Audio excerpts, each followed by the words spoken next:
Paris, 1840. Ini adalah kota di mana cahaya dan bayangan berjalan berdampingan. Cahaya gemerlap menerangi jalan-jalan besar, tapi di balik kemewahan itu, kegelapan mengintai.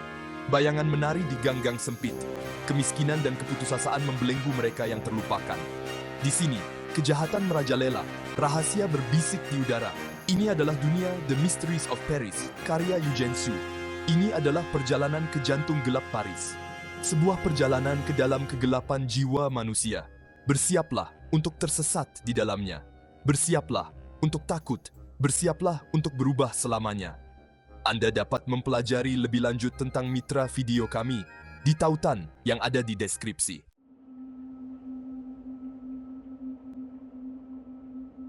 Nama itu bergema di lorong-lorong gelap. Rodolphe, seorang pangeran yang menyamar. Tujuannya mengungkap ketidakadilan, berjuang untuk mereka yang membutuhkan, membawa cahaya ke sudut-sudut tergelap Paris. Jalan Rodolphe membawanya kepada Goualos, seorang gadis muda terjebak dalam kehidupan yang tidak dia pilih. Jalan mereka bertemu, dan hidup mereka berubah selamanya. Tapi bahaya mengintai di setiap sudut.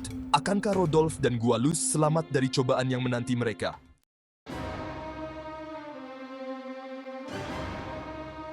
Rodolphe, Pangeran Gerolstein, dikelilingi oleh kekayaan dan kemewahan. Namun, ia menemukan tempatnya di antara mereka yang terlupakan. Untuk melihat dunia melalui memata mereka, ia mengenakan topeng untuk menyembunyikan identitasnya. Untuk bergerak tanpa terlihat, ia menjadi bayangan. Bisikan di bawah selubung malam. Orang-orang memanggilnya roh keadilan. Dia adalah pelindung mereka, malaikat pembalas mereka. Dalam keputusasaan, dialah harapan terakhir mereka.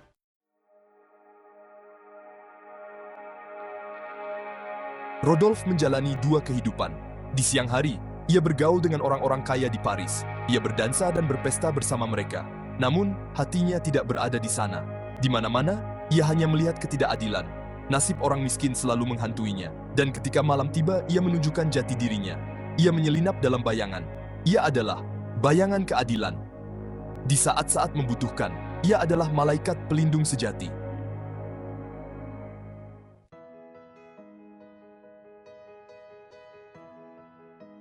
Sebuah hati emas. Rodolphe didorong oleh rasa keadilan yang kuat. Dia melihat penderitaan orang-orang Paris.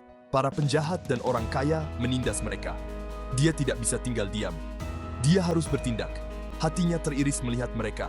Dia membela mereka yang tidak berdaya. Dia adalah suara mereka dalam kegelapan. Dialah pahlawan mereka.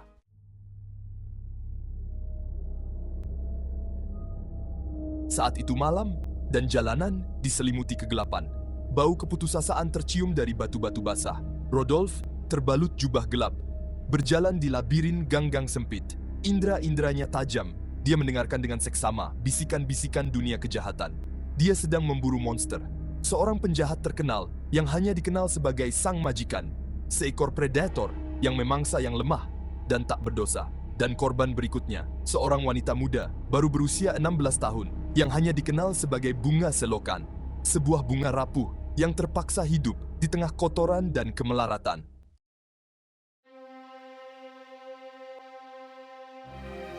Rodolphe menemukannya di balik pintu yang gelap.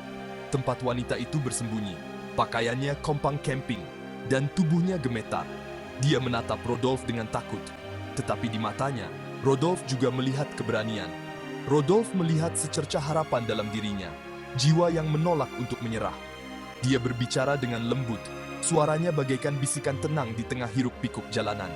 Dia menawarkan persahabatan, sesuatu yang langka di dunia yang keras ini. Dia menjanjikan perlindungan, sebuah janji yang diucapkan dengan sungguh-sungguh.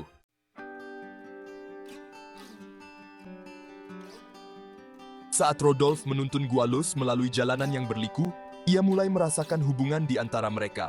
Wanita itu berhati-hati, tidak percaya, dan Rodolphe mengerti itu. Dia melihat rasa sakit di matanya, bekas luka penderitaan. Tapi dia juga melihat kekuatannya, kemampuannya untuk bertahan di tengah kesulitan. Kekuatan ini mencerminkan kekuatan Rodolphe sendiri, tekad bersama mereka untuk memperjuangkan kebenaran.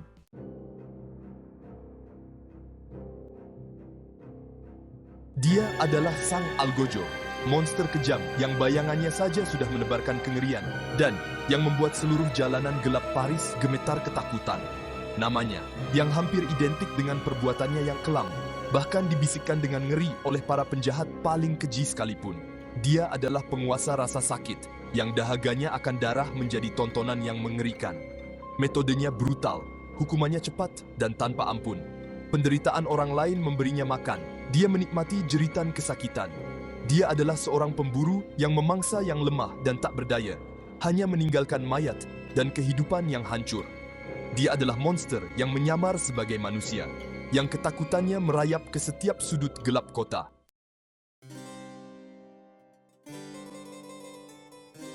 Pencarian Rodolphe untuk kebenaran membawanya semakin dalam ke labirin Paris, di mana setiap sudut menyimpan rahasia dan setiap bayangan menyembunyikan kisah yang tak terungkap.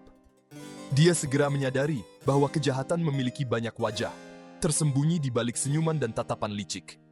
Dan itu tidak hanya terbatas pada gang-gang gelap, tetapi juga merembes ke sudut-sudut kota yang paling tak terduga.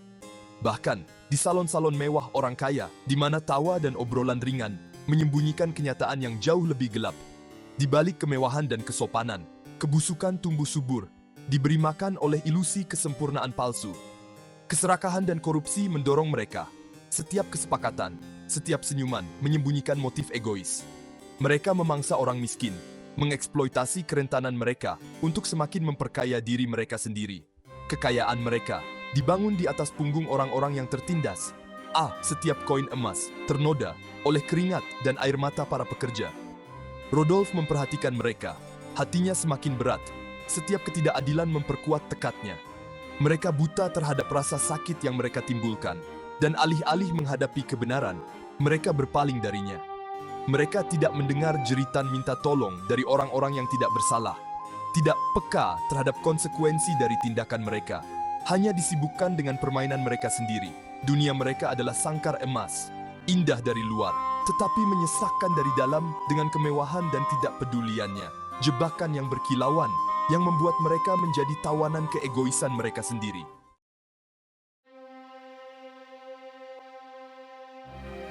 Inilah Jacques Ferron, seorang notaris yang menjadi contoh nyata kemunafikan kelas ini.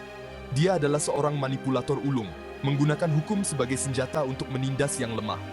Dia memanfaatkan ketidakberdayaan, ketidaktahuan, dan kenaifan mereka. Dia merampas martabat, harta benda, bahkan hidup mereka. Rodolphe menyaksikan dampak buruk dari tindakan Ferron yang mengguncang sendi-sendi masyarakat. Keserakahan Ferron bagaikan minyak yang mengobarkan api, semakin menjerumuskan kaum miskin ke dalam jurang kemiskinan. Dia adalah bagian dari sistem korup yang melanggengkan lingkaran setan kemiskinan dan penderitaan. Dia adalah perwujudan dari sistem yang menindas kaum miskin, tangan besi yang meremukkan harapan dan impian mereka.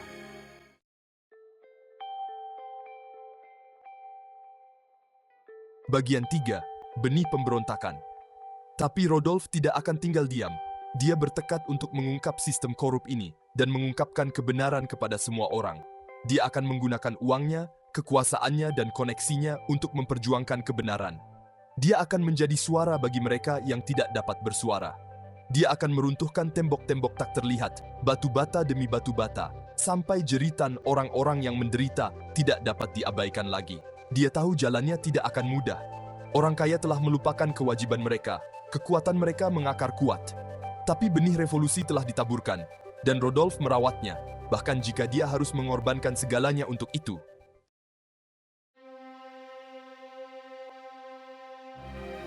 Bisikan hari-hari yang telah berlalu. Sepertinya takdir telah menenun kisah pilu. Setiap benangnya syarat akan duka dan rahasia.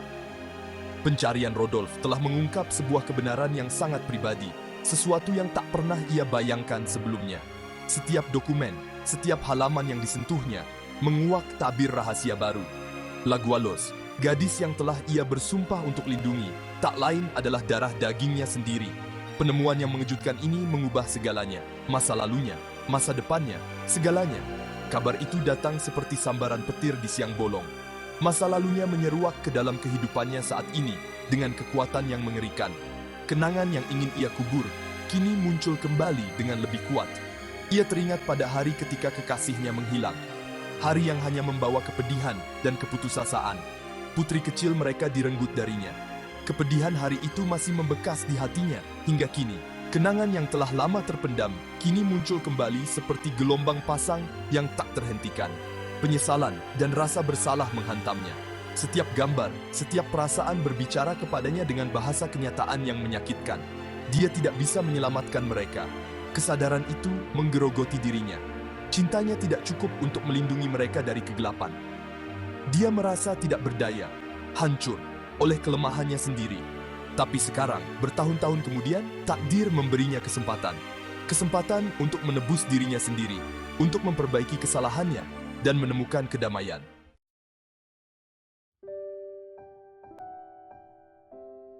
Seorang putri yang hilang, seorang ayah yang ditemukan. Kita berada di Paris abad ke-19, di mana sebuah kisah menyentuh hati sedang terungkap. Goualos, seorang gadis yang dibesarkan di jalanan, berusaha memahami yang tak terpahami. Selama bertahun-tahun, dia berjuang melawan kesulitan, kesepian, dan kerasnya kehidupan. Penyelamat misterius ini, yang telah menjadi secercah harapan di dunianya yang gelap, mengaku sebagai ayahnya. Seseorang yang sebelumnya tidak dikenalnya, kini muncul dari bayang-bayang untuk melindunginya. Pria ini, yang dia hormati, yang dia percayai, mengaku sebagai ayah kandungnya. Sebuah ikatan yang tidak pernah dia impikan sebelumnya. Pikiran ini sama-sama membuatnya takut dan tertarik. Setelah begitu banyak rasa sakit, bagaimana dia bisa menerima kenyataan baru ini? Bisakah dia membiarkan dirinya untuk percaya, untuk berharap untuk kehidupan yang tidak hanya penuh dengan cobaan? Sebuah kehidupan di mana dia akhirnya dapat menemukan kedamaian dan keamanan? Rodolphe melihat keraguan di mata gadis itu, ketakutan bahwa ini pun akan direnggut darinya. Dia mengerti ketakutannya, ketidakpastiannya. Dia berjanji padanya bahwa dia akan mendapatkan kepercayaannya, bahwa dia akan membuktikan cintanya, bahwa dia akan menebus tahun-tahun yang hilang. Dia akan menunjukkan padanya bahwa dia tidak sendirian. Dia akan menunjukkan kepadanya arti keluarga, kebersamaan, cinta yang akan lebih kuat dari apapun yang telah mereka lalui. Bersama-sama mereka dapat membangun kembali ikatan yang rusak dan membawa cahaya ke dalam hidup mereka.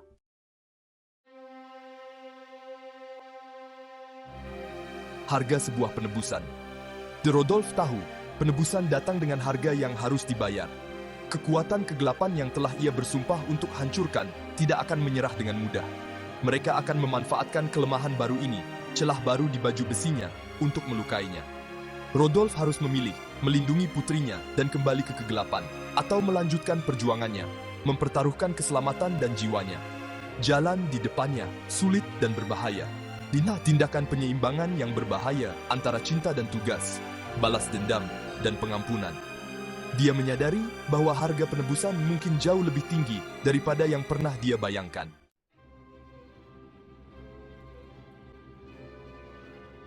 Rahasia-rahasia Paris. Ini adalah kisah tentang gelap dan terang, tentang keputusasaan dan harapan. Eugène Sue menunjukkan kepada kita Paris pada tahun 1800-an. Dia menunjukkan perbedaan yang besar antara kaya dan miskin, antara kebaikan dan kejahatan. Perjalanan Rodolphe adalah contoh apa yang bisa dilakukan satu orang. Seseorang yang didorong oleh kebaikan dan keinginan untuk keadilan dapat membawa perubahan. Dia memasuki sudut tergelap, menghadapi kekuatan jahat, memberi harapan bagi mereka yang dilupakan. Tindakannya menyalakan api pada orang-orang, api yang mengancam fondasi ketidakadilan.